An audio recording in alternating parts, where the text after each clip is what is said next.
Optimove, the leader in positionless marketing, frees marketing teams from the limitations of fixed roles, boosting campaign efficiency by 88%.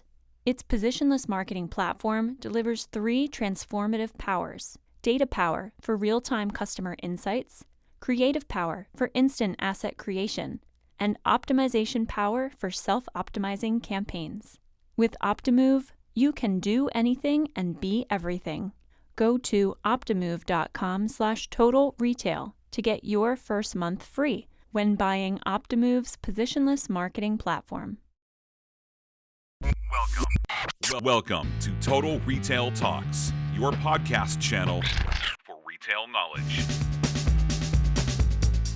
Hello, and welcome to this episode of Total Retail Talks. I'm Joe Keenan, the editor-in-chief of Total Retail. I'm pleased to be joined on today's episode by Megan Porteous, who is the Chief Revenue Officer of Carve Designs. We're going to talk about that brand, including its emphasis on sustainable design and its product lines. We're going to talk about the work that they're doing to redesign their website. So there's been a lot of exciting things going on at Carve Designs, and happy to have Megan talk through some of those things with us. So thanks for joining me today, Megan. Hi, Joe. Thanks for having me. So as I noted, Chief Revenue Officer at Carve Designs, actually a recently added new title for you.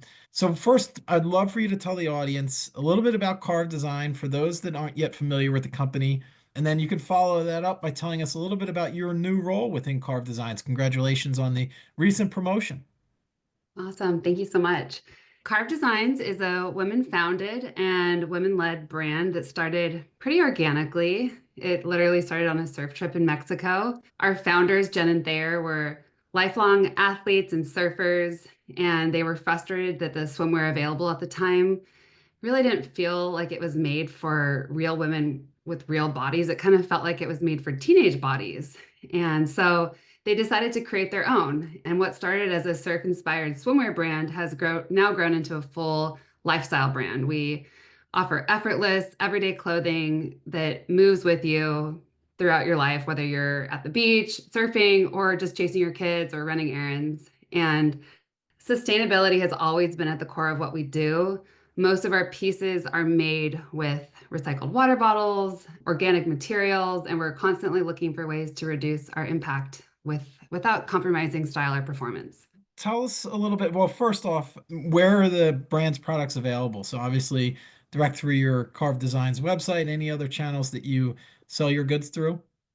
Yeah, so although we are known for being kind of this California surf lifestyle brand, we actually got our stronghold when the founders first started the company in the outdoor retail space. So REI is our biggest customer, and you can find us in almost any outdoor specialty retailer.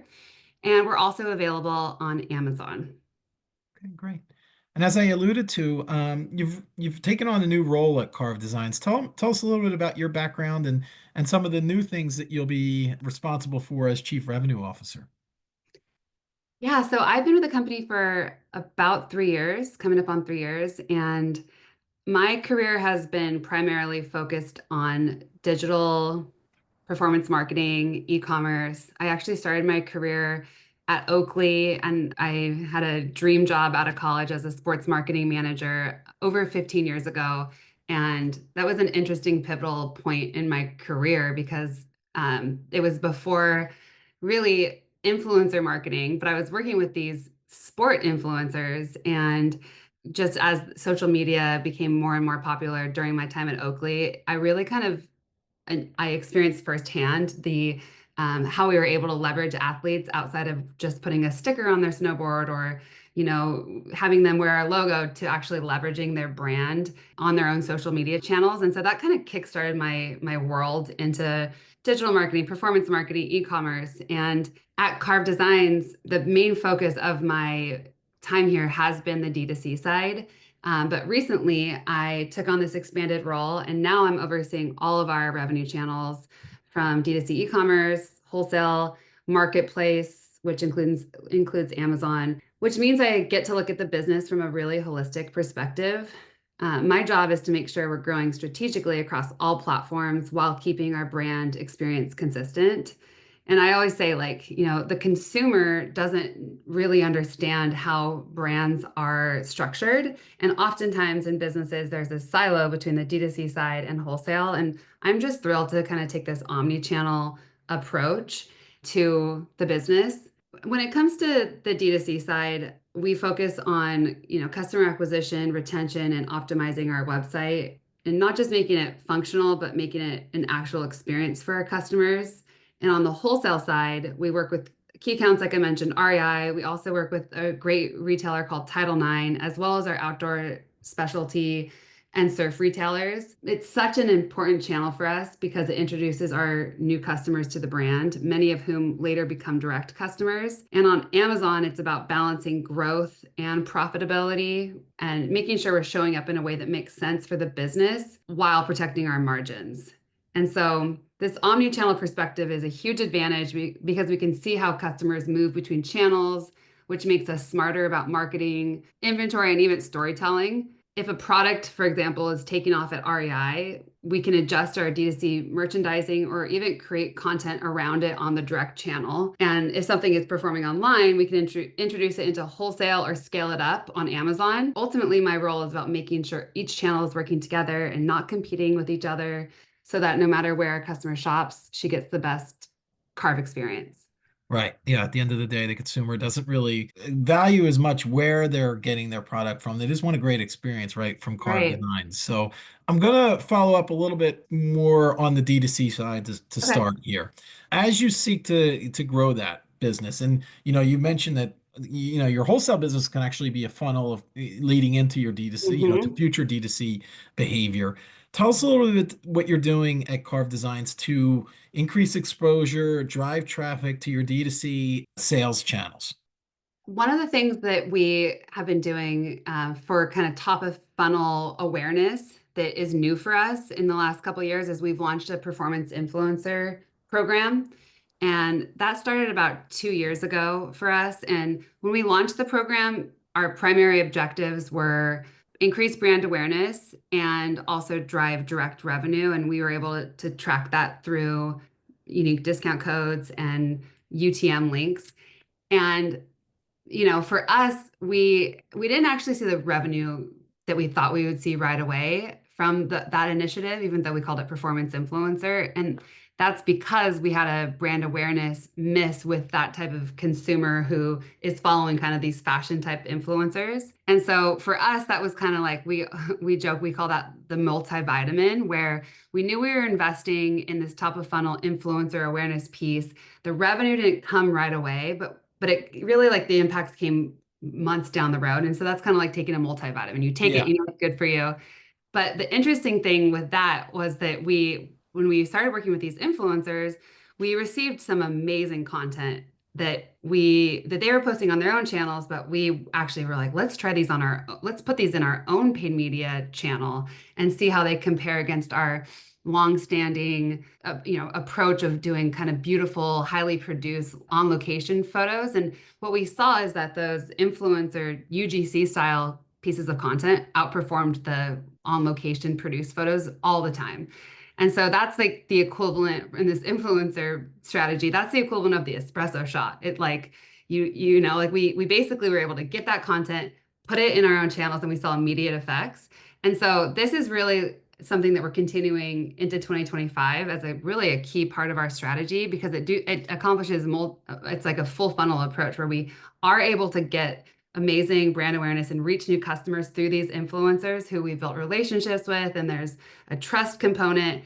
But at the same time, we're able to then take that content and use it right away in paid media and email and all of our own channels. And your product line lends itself to those content. I'm thinking about the activewear space. It's really ripe for user-generated content, influencers. It's really a passion for so many. I imagine that is a way to drive attention to Carve Designs is through some of those marketing outlets. Yes, absolutely. It is true, but I do think we have a unique challenge, unlike some of the more mainstream fashion type brands out there, where I was saying before, we really are distributed on the wholesale side in outdoor specialty. That's really our bread and butter. We also are distributed in surf. It's taken a little bit longer to stand up this influencer program and see that kind of that direct revenue, directly attributed revenue from it. And so Hmm. we're okay with that. Like we know there's work to be done. We're partnering with influencers who really align with our values, who themselves have a emphasis on sustainability and that are aligned with our brand.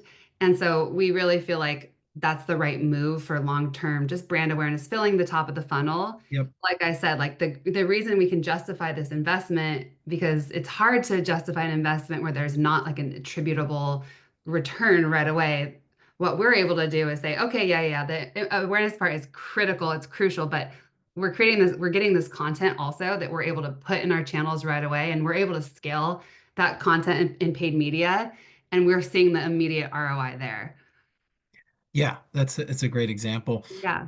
I wanted to follow up a little bit about the experience. You've talked about the experience, particularly in the D2C channel, and I'm going to Mhm. talk specifically about Carve Designs' own.com site. Recently, you underwent a Shopify Plus redesign. Take us through kind of the start to finish there. Why, undertake such an initiative? What were some of the, obviously, when you at the outset of a project like that, you have some goals in mind. What did the company hope to accomplish?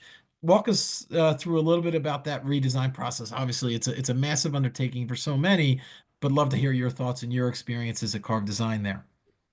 So I'll start by sharing one of my favorite stories about Carve. It's when our founders first started selling into the wholesale channel. A lot of their first retail partners, as I've mentioned, were outdoor specialty stores that had never sold swim before. And our founders realized that if women were going to be getting undressed in a dressing room to try on swim, they needed to feel comfortable. They needed their feet to be warm. So they insisted that their stores add floor mats to make the experience more comfortable. And I think that's really important because that's really exactly how we think about our website. And even though it's a digital experience, we want customers to feel understood, taken care of, supported. And so that's really one of the reasons why we invested in this redesign. It was certainly for performance reasons, but it was also to make sure that the website really truly reflected our brand. We I did one of our other key marketing strategies at Carve has been we've had a very established direct mail program dating back to about 2017. And to fuel the direct mail program where we drop like 10 catalogs a year in the mail, we actually do several on-location photo shoots a year. Beautiful Mexico, Southern California, gorgeous photos. And so we really needed a website that could take this content that we already had and really bring it to life and give that immersive experience. So that was one of the main impetuses of us investing in this redesign. And then the other reason, the other very important performance related goal was to improve site speed and mobile optimization. Of course, this isn't anything new, but most of our traffic is on mobile. And so fast, intuitive, and frictionless browsing was a must. And then finally, we really wanted the ability to enhance personalization. We wanted to make shopping easier. So we've incorporated things like AI-driven product recommendations, style quizzes, a personalized size guide, and just even a more seamless checkout experience. So at the end of the day, it wasn't just this visual update. It was about making the entire business operate better while giving customers a smoother experience.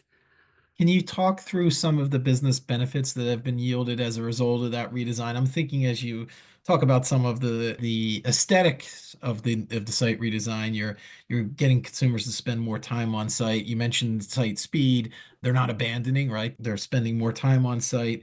Hopefully then that increases conversion rate.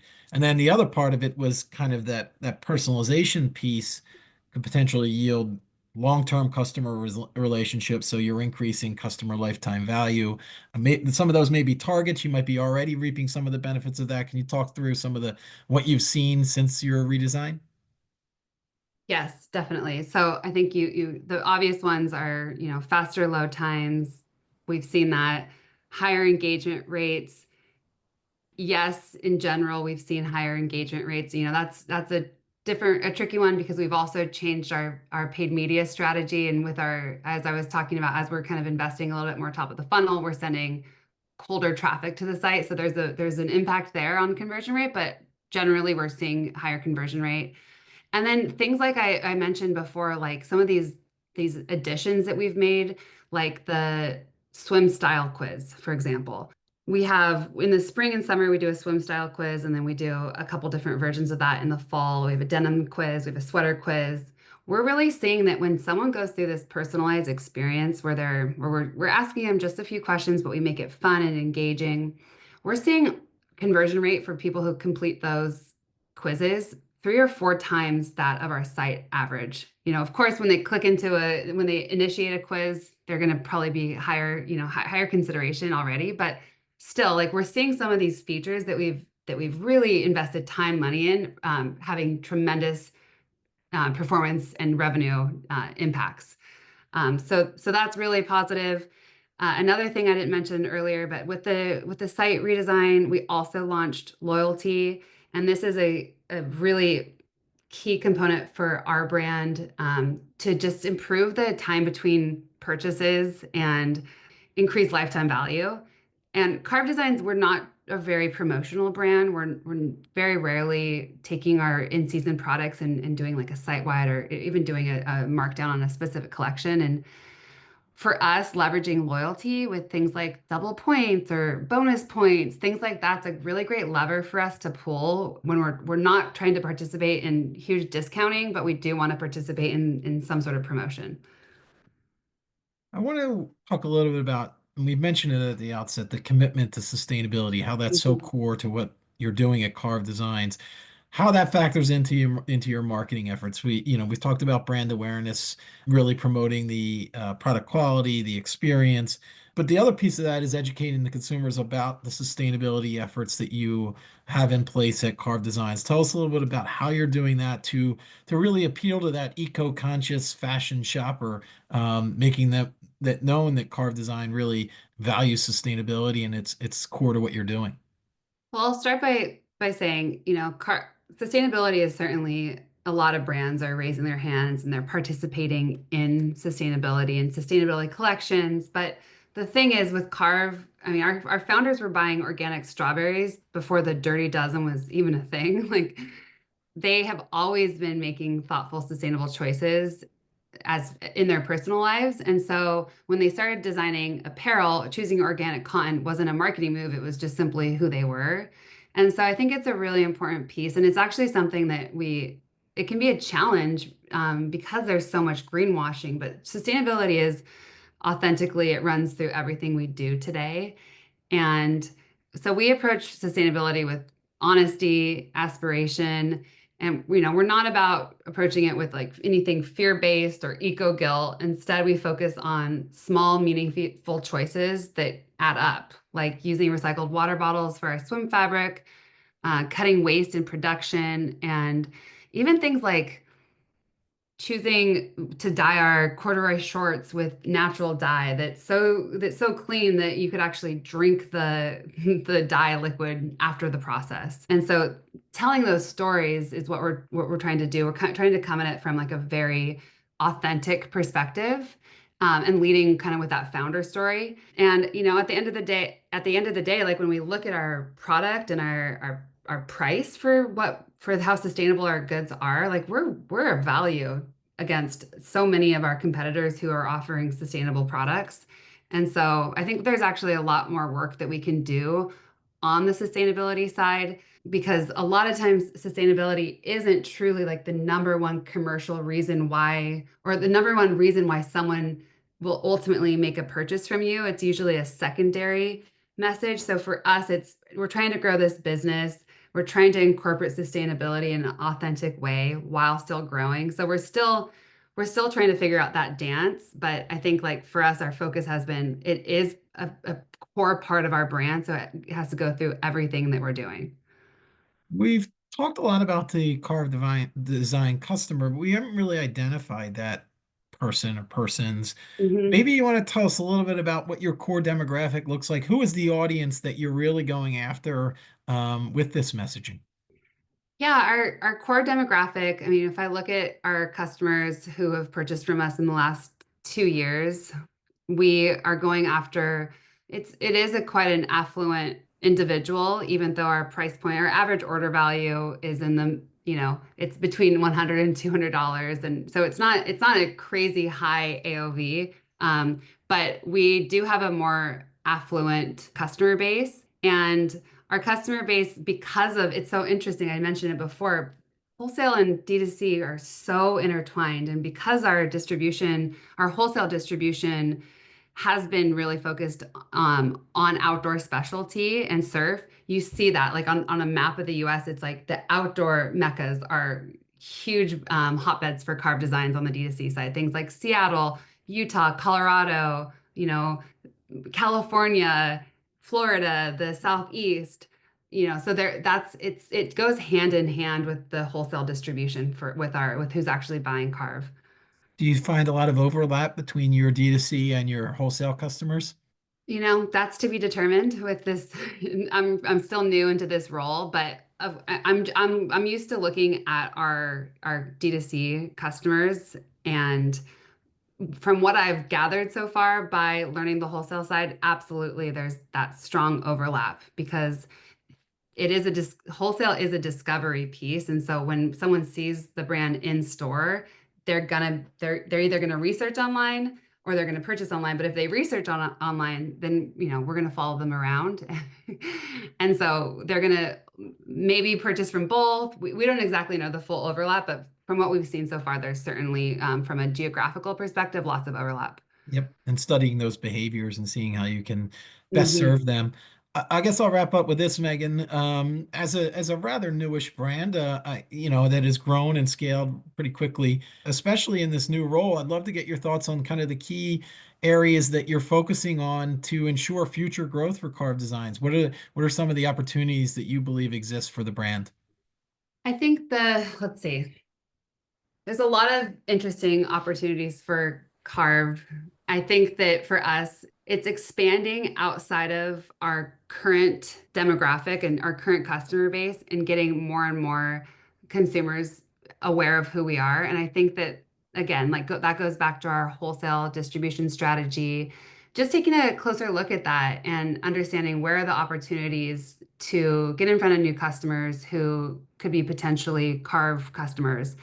One thing that we've implemented, actually started last year on the Amazon channel, was a concept called channel right assortment. And it's something where we are being a little bit more strategic on the assortment for each channel. When we look at Amazon, for a lot of people, it's a convenience channel. And we absolutely want to be there when someone's looking for Carve and they want it quickly. We want to be there. But do we want to be there with everything, with all of our seasonal colors and all of our, hero products that are very style driven? Maybe not. Maybe we save some of those items for some marquee specialty accounts or for online exclusives. And so I think like just a merchandising channel strategy is going to also be an interesting thing for us moving forward. And then finally, it's like continuing to get in front of new consumers. And I really am quite bullish on our influencer strategy and expanding it. We actually recently took it in-house. We were working with an agency and they were instrumental in helping us stand up the program, but we're bringing it in-house just to have a little bit more control and build more authentic relationships with these influencers, because I think there's something happening right now with consumers. I mean, consumers are very aware of influencers and the, creators. And so it's one thing to grab a consumer's attention with influencer content, but it's another thing to grab their trust. And so I think by us building deeper relationships with influencers, it's going to help us raise brand awareness, but also, convert more customers because there's that trust component. So lots of exciting things for Carve, but those are some of the things I'm most excited about. Yeah, and I appreciate you kind of giving the audience some insights on what's on the roadmap to come from Carve Designs. Certainly things that you'll be digging into in your new role as Chief Revenue Officer. So with that in mind, I'd like to take the opportunity to thank Megan Porteous, again, the Chief Revenue Officer at Carve Designs, for joining us on this episode of Total Retail Talks. Really enjoyed the conversation. Thanks, Megan. Thank you. Thanks for listening. For more information on this podcast, please check out our podcast channel page at mytotalretail.com/podcasts for show notes. Total Retail Talks is available on Apple Podcasts, Google Podcasts, Stitcher, and Spotify. Make sure to subscribe on our podcast channel page as well. If you've enjoyed this episode, please take a few moments to rate and review this podcast. Thanks, and until next time, this has been Total Retail Talks. Optimove, the leader in positionless marketing, empowers marketers to instantly deliver real-time personalization. Boosting campaign efficiency by 88%, it allows marketers to do anything and be everything. Go to optimove.com/totalretail to get your first month free when buying Optimove's positionless marketing platform.